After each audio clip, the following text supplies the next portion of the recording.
Direttore, cambia Veneto Agricoltura dal 1° gennaio, come?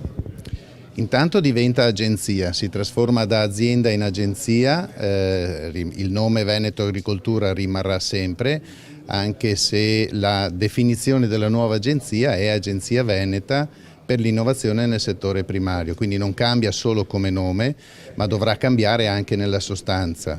La sostanza sarà quella di legare da un lato le esigenze che ci sono dal mondo agricolo, quindi una maggiore concertazione con le associazioni, col mondo agricolo, e dall'altra capire quali possono essere i supporti dal mondo della ricerca per dare le risposte al mondo agricolo. Ecco, agricoltura che sta cambiando, sta modificando, diminuisce ancora il numero delle aziende che però crescono, investono, si trasformano, è un po' questo il processo che bisogna assecondare e indirizzare.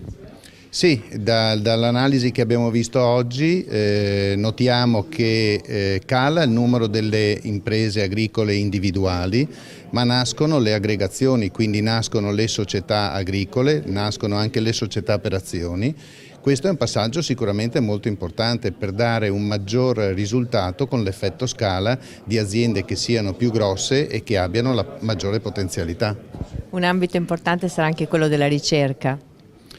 Della ricerca alla quale Veneto Agricoltura si affianca. Noi non facciamo ricerca in prima persona, la facciamo in collaborazione con gli istituti di ricerca che ci sono non solo nel Veneto, e quindi parliamo dell'università, parliamo del CREA, parliamo di Enea, mettendo a disposizione le nostre competenze e le nostre strutture per validare la ricerca e le idee che sono nate nel campo della ricerca. Qua bisogna dire che la Regione è stata lungimirante nel 2014 quando ha voluto dare questi nuovi indirizzi a Veneto Agricoltura, soprattutto per quanto riguarda l'innovazione e soprattutto per quanto riguarda la redditività delle imprese agricole. Noi dobbiamo sicuramente aiutare le imprese agricole a far crescere la loro redditività.